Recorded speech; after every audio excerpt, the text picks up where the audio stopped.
रक्त शहीदों तली धरा, उनके पुनीत शोणित सुधरी, यही धड़ मुंडों से लिपटी, यही अस्थियों से सवरी। आखिरी युद्ध का यह प्रांगण, यही वह खनवा आंगन, इसकी रज गोकुल से उत्तम, इनके दर्शन जो वृंदावन।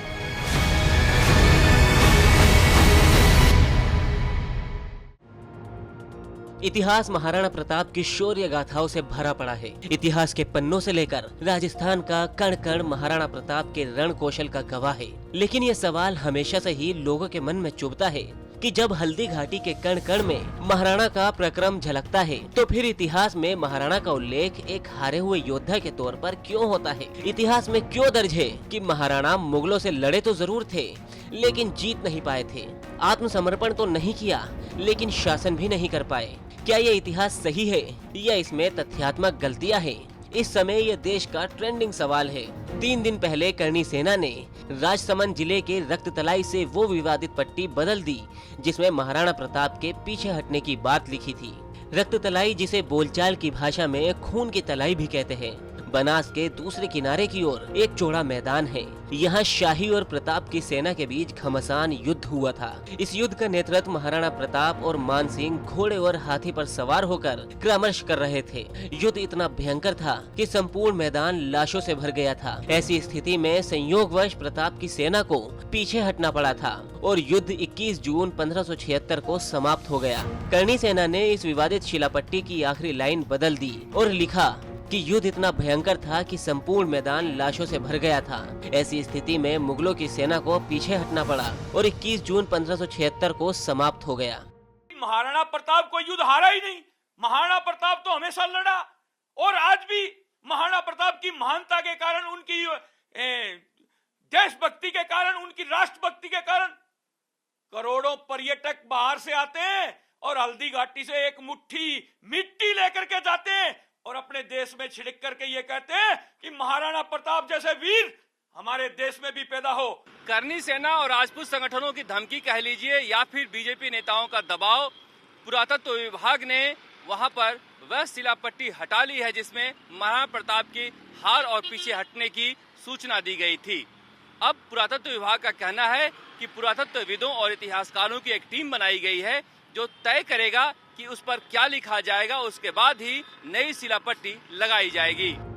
विवाद तो पुराना है, लेकिन आर्कियोलॉजिकल सर्वे ऑफ इंडिया ने अब संज्ञान लिया और पुराने शिलापट्टों को बदलने का फैसला ले लिया। अफसर बोल रहे हैं कि अब नए शिलापट पुष्ट ऐतिहासिक तथ्यों के आधार पर ही होंगे।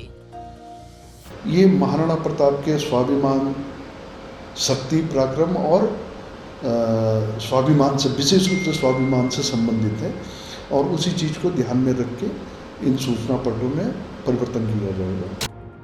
कुछ साल पहले राजस्थान में बीजेपी की सरकार ने इतिहासकार चंद्रशेखर शर्मा के शोध के आधार पर पाठ्य पुस्तकों में हल्दी घाटी के युद्ध में महाराणा प्रताप को विजेता घोषित किया था। अब राजसमंद से बीजेपी सांसद दिया कुमारी ने हल्दी घाटी युद्ध का पूरा सच शिलालेख पर लिखने की मांग दोहरा दी है। इतना ही नहीं, दिया कुमारी ने युद्ध क्षेत्र में अकबर की सेना के पड़ाव वाले बादशाही बाग का नाम बदलने की भी मांग की है।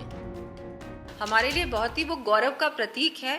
बलिदान और जिस तरह से वीरता का वो एक हमारे लिए उदाहरण उन्होंने पूरे राजस्थान को दिया है और हम सब उनको पूजते हैं।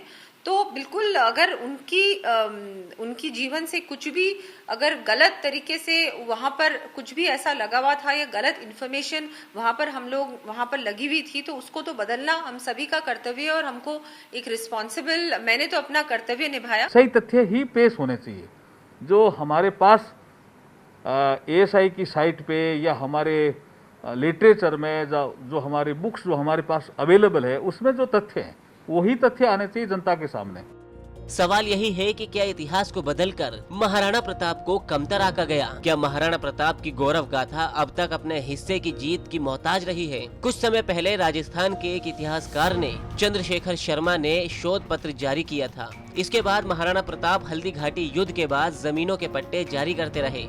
मेरा प्रश्न ये है कि अगर वहाँ पर मुगल जीते होते, मुगलों का अधिकार हुआ होता, तो वहाँ पर अकबर पट्टे जारी करता, वहाँ पर अकबर के सिक्के चल रहे होते, वहाँ पर मुगल सेना का चौकीदार होता, जैसा कि चित्तौड़ के किले में था, मांडलगढ़ के किले में था। तो ये बहुत ही सुस्पष्ट है कि जिस भूमि पर जिस राजा का अधिकार था, विजय उसकी हुई थी।